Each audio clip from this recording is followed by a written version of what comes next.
Mapagpalang araw mga kalakbay. Panibagong kwento na naman po tayo ngayon na pinamagatang Agimat ng Mangkukulam. Kaya ano pang hinihintay natin? Simulan na kaagad natin ang kwento.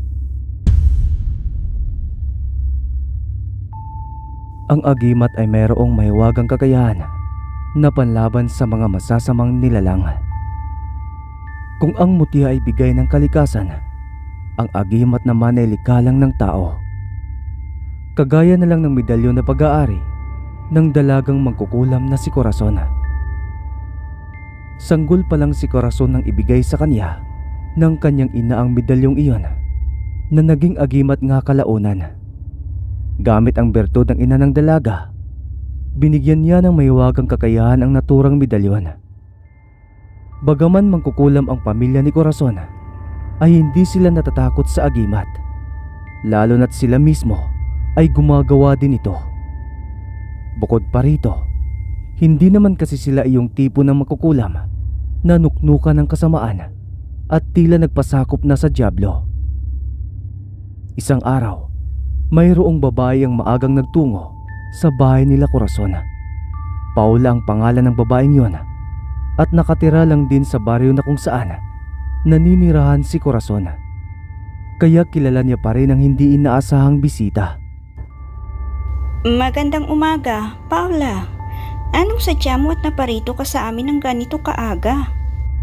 Magandang umaga rin, Corazon. Maaari bang tumuloy muna ako sa bahay ninyo? Nako, oo naman. Pasensya ka na ha. Sige, tuloy ka. Agad ngang umupo si Paula sa mahabang upuan na naroon.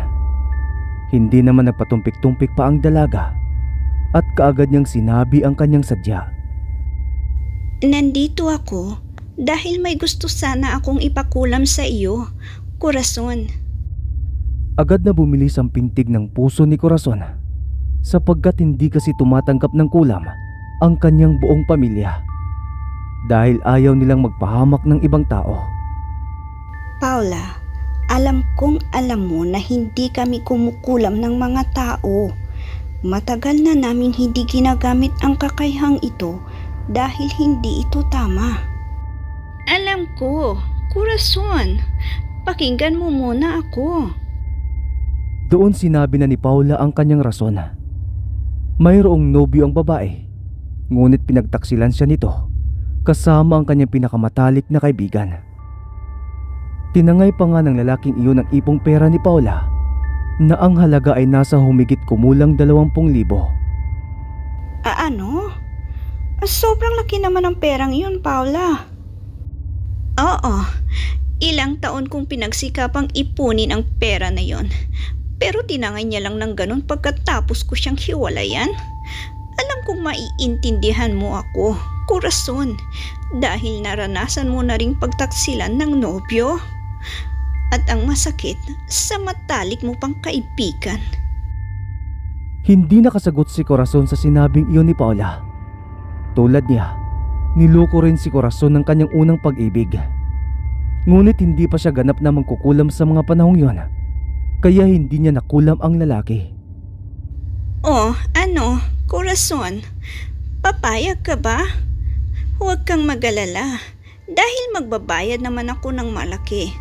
Hindi niya naman natangay lahat ng pera ko. Oo, pumapayag na ako. Mabuti naman kung ganon. Narito ang litrato ng aking nobyo. Sa ngayon, pinag-iisipan ko pa kung isasali ko bang kaibigan ko. Kung mapag-isipan ko na, babalik ako rito. O siya, sige, Paula. Pagkatapos ng usapang nilang iyon, umalis na nga si Paula. Lihim namang nakikinig ang mga magulang ni Corazon at saka lang nagsalita pag-alis ng kanilang bisita. Anak, mukhang hindi yata tamang iyong desisyon. Oo nga naman, iha. Mukhang naimpluwensyahan ka lang yata sa nangyari sa iyong nakaraan, kaya ka pumayag. Halatang hindi payag si Mang Rafael at ginang Petra sa naging desisyon ng kanilang anak. Hayaan ninyo. Nay, tay, alam ko po ang ginagawa ko. Kinagabihan noon, agad na ngang sinimulan ng dalaga ang kanyang ritual. Dala na rin kasi ng maalala niya ang sakit na iniwan ng kanyang unang pag-ibig sa kanya. Kaya hindi nagdadalawang isip ang dalaga na gawin iyon. Anak, sigurado ka na ba talaga sa gagawin mo? Alam mong mapanganib yan para sa'yo. Alam niyo ho, tay, ang mga ganoong uri ng lalaki ay dapat lang naturuan ng leksyon, no? Mas malala pa nga ang sinabi ni Paula kaysa sa akin eh. Ako nga noon, dinurog lang ang puso ko. Pero itong si Paula, sinaktan na, tinangayan pa ng pera. Hindi maaaring hayaan ang mga ganoong uri ng lalaki na nagpapakasarap sa buhay kasama ang kirida nila, habang may nagdurusa sa sakit dahil sa kanilang ginawang pagtataksil. Hindi kaagad nakasagot si Mang Rafael sa mahabang tugon ng kanyang anak. Bawat salitang lumalabas sa bibig ni Corazon ay mayroong diin at talagang nanggagaling sa kanyang puso. May pinaghuhugutan si Corazon kaya hindi makaimik ang kanyang ama. Hanggang sa wala na ngang nagawa pa si Mang Rafael para pigilan ang dalaga. Bagsak ang balikat niya nang lumabas siya sa silid. Ano, Rafael? Nakumbinsi mo ba ang anak natin? Hindi, mahal eh. Matibay talagang paninindigan niya.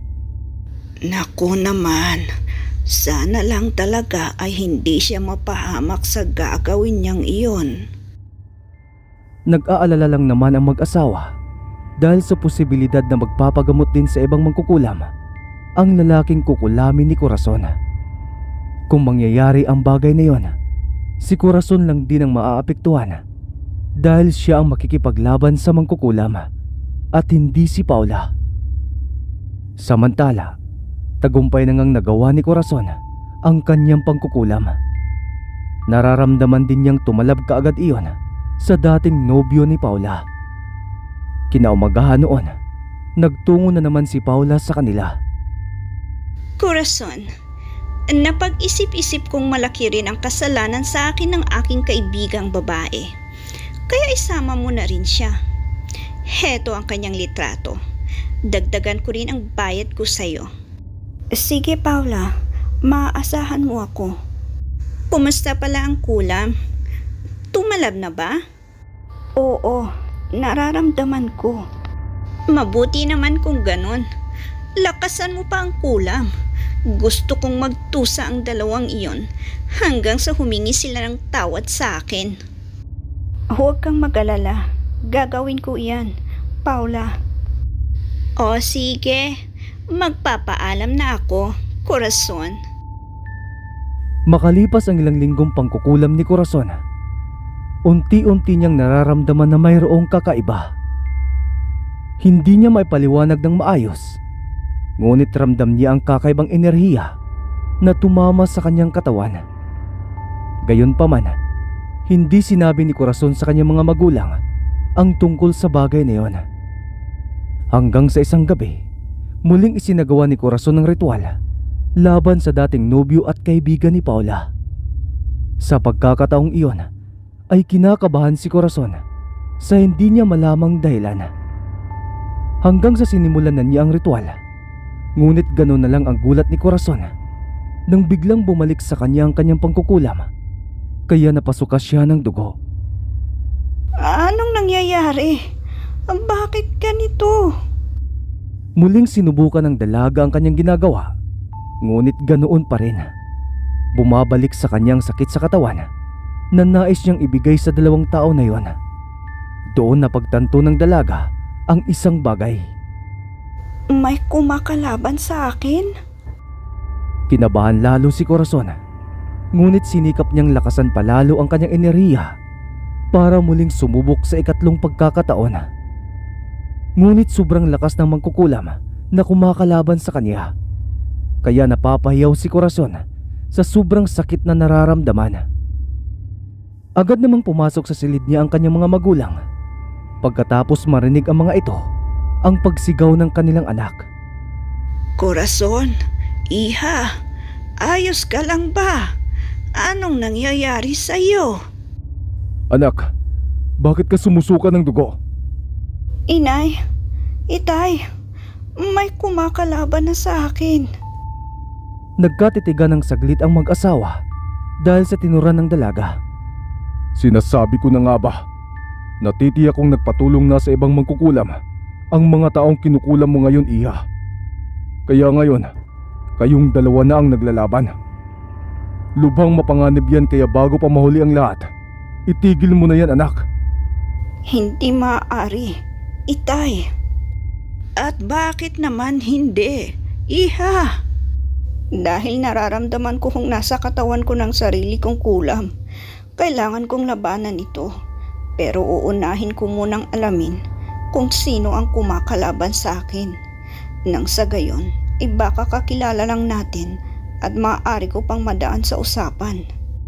Tama iyan, anak. Ganun na nga ang ginawa ni Corazon at agad niyang hinawakan ang kanyang agimat na medalyon. Gamit ang kanyang bertod, itinuon niya sa agimat ang kanyang buong puso't isipan para matamo ang inaasam niyang konsentrasyon. At makalipas nga ang maraming minuto, ay nagawa na nga niya iyon. Nakapikit na ang dalaga samantalang maghahawak naman ang mga kamay ni Mang Rafael at Ginang Petra habang pinapanood nila ang ginagawa ng kanilang anak. Hanggang sa nagulantang na lang ang mag-asawa nang biglang sumigaw si Corazon sabay tanggal ng kanyang agimat na kwintas. Sobrang nagiinit kasi iyon at nakapapaso talaga. Kaya natataranta tuloy ang mag-asawa. Bakit? Anak, anong nangyayari? Ayos ka lang ba, iha? Bakit mo tinanggal ang iyong agimat? Bigla pong uminit ang aking agimat, itay. Ano? Nagkatitigan na naman sina Mang Rafael at Ginang Petra sa sagot ng kanilang anak. Nagtataka rin kaagad si Corazon sa reaksyon ng kanyang mga magulang. Bakit po? Anak, sigurado ka bang uminit ang iyong agimat? Opo, itay. Sobrang init. Ilang segundo muna ang lumipas bago muling nagsalita si Mang Rafael at hindi rin nakaimik si Ginang Petra dahil sa kaba. Kung ganon, bumalik na pala sila. Po? Sino? Iha, ang agimat mong iyan ang sagot sa nais nating malaman. Ang iyong nakakatandang kapatid, siya ang mangkukulam na nakalaban mo. Ano po? Anong ibig ninyong sabihin? Makinig ka, anak. Kailangan mong hanapin ang kapatid mo. Mas malakas siya sa iyo. Wala kang laban sa kanya, iha. Hanapin mo siya para matigil na ito bago pa mahuli ang lahat sa inyong dalawa. Hindi nakasagot si Corazon at nagulat din ang dalaga sa kanyang narinig. Ang kapatid ni Corazon ay matagal nang nawalay sa kanila. Hindi pa lang naisisilang si Corazon, ipinaampun na ang kanyang nakatatandang kapatid dahil sa kahirapan ng buhay nila. Kaya ngayon ay magkahalong kaba at pananabik ang nararamdaman ng mga magulang ni Corazon, lalo na't nais din nilang makitang muli ang kanilang anak. Ang buong akala kasi ng mag-asawa, nasa ibang bansa pa rin ang mga umampon sa kanilang panganay na anak. Ngayon, sa tingin ng mag-asawa ay nakabalik na ng Pilipinas ang mga iyon. Kinaumagahan noon, si Corazon naman ang maagang nagtungo sa bahay ni Paula. Nagulat si Paula nang hingi ni Corazon ang address sa tinitirahan ng kanyang dating nobyo at kaibigan. Bakit ba? Corazon, anong kailangan mo sa kanila? Huwag ka ng maraming tanong, Paula. Basta sabihin mo na sa akin kung nasaan sila nakatira. Nagtataka man si Paula ay sinabi niya na lang. Medyo malayo iyon pero kaya namang puntahan ni Corazon. Bumalik na nga ang dalaga sa kanilang bahay para sabihin sa kanyang mga magulang ang tirahan ng mga taong kinukulam niya. Mabuti at nakuha mo na, iha. puntahan mo kaagad sila at itanong kung saan nakatira ang mangkukulam na tumulong sa kanila. Mahahanap mo na rin ang iyong kapatid. Ganon na nga po ang gagawin ko, inay. Ang kaso lang po, medyo malayo iyon at wala tayong pamasahe. Huwag kang mag-alala, Iha. Magagawa natin ang paraan yan. Sinimula na nga ng buong pamilya ang pag-iipon para sa pamasahe ni Corazon. Kung ano-anong produkto ang binibenta nila, katulad na lamang ng kamote, saging, gulay, prutas at marami pang iba. Isang gabi, walang ginagawang ritual na pangkukulam si Corazon, ngunit nararamdaman niyang may tumatama sa kanyang katawan.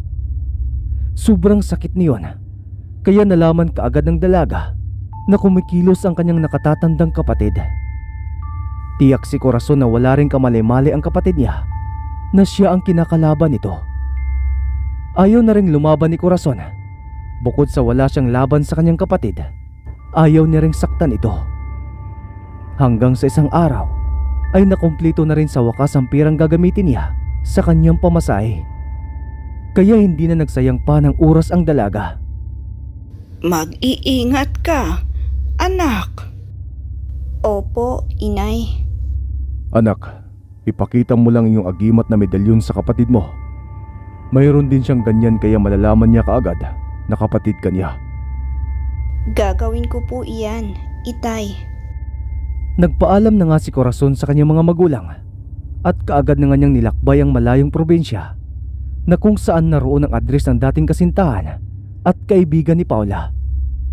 Pagdating ni Corazon sa lugar na yon, gamit ang dala niyang larawan, ay agad siyang nagtatanong sa mga tao kung saan nakatirik ang bahay ng dalawa.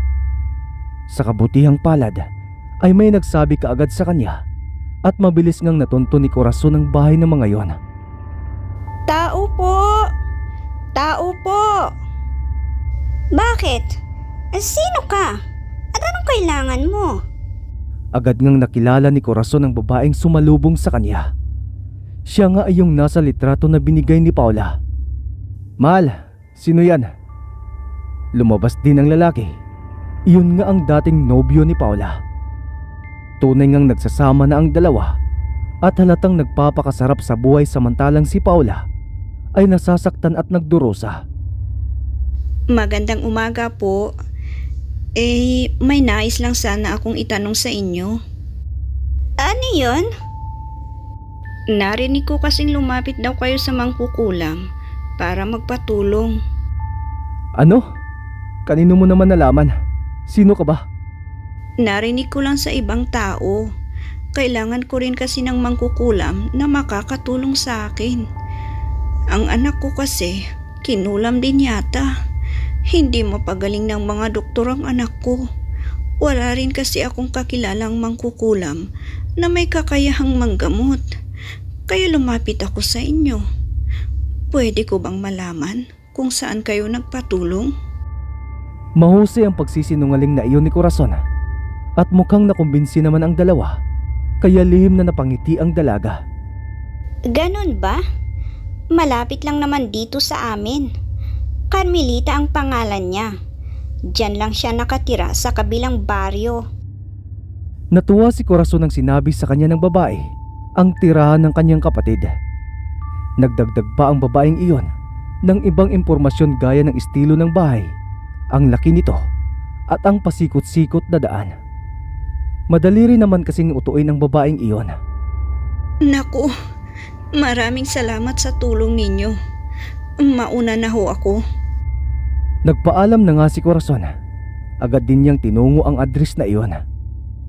Sumakay ulit ang dalaga at namasahe hanggang sa marating niya na nga ang kanyang paruroonan.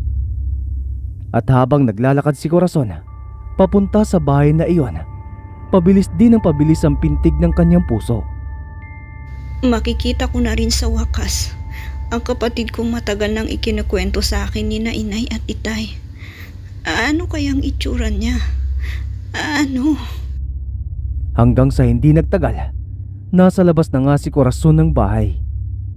Agad siyang nagtawag ng tao sa loob at unang lumabas ang isang matandang lalaki. Malaki ang kanilang bahay at mukhang mapira nga sila. Magandang umaga ho. Narito po ba si Carmelita? Mabuti na lang at nalaman din ni Corazon ang pangalan ng kanyang nakatatandang kapatid. Oo, Iha. Bakit? Anong kailangan mo sa anak ko? May sadya lang po sana ako sa kanya. Sige, Iha. Tuloy ka muna. Kinakabahan si Corazon nang pumasok siya sa bahay. At doon nga niya nakita ang kapatid niyang tila kawangis ng kanyang ina. Ate, ikaw nga yan. Uminit ng gusto ang agimat ni Corazon nang makalapit si Carmelita sa kanya. Tuloy ay tinanggal muli ng dalaga ang kwintas na yon at agad naman itong nakita ni Carmelita. Ikaw, sino ka?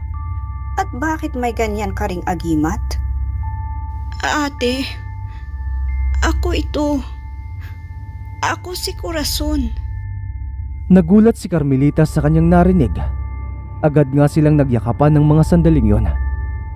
Tagumpay ang naging lakad ni Corazon sapagkat nahanap niya rin ang kanyang kapatid. Doon sinabi ni Corazon ang tungkol sa paglalaban nila sa kulam at magmula nga noon, winakasan na nila ang ritual. Hindi na sila naghihimasok pa sa problema ni Paula laban sa kanyang dating nobyo at kaibigan. Salamat sa agimat ng mga mangkukulam at muling nagkaharap ang magkapatid. Ayun, lupit ang kwento. Sino mag-aakala na magkapatid pala yung nagkukulaman sa isa't isa? Kayo mga kalakbay, anong komento nyo rito? Comment nyo lang sa ibaba. So mga kalakbay, hanggang sa panibagong kwento na naman. Maraming salamat sa pakikinig.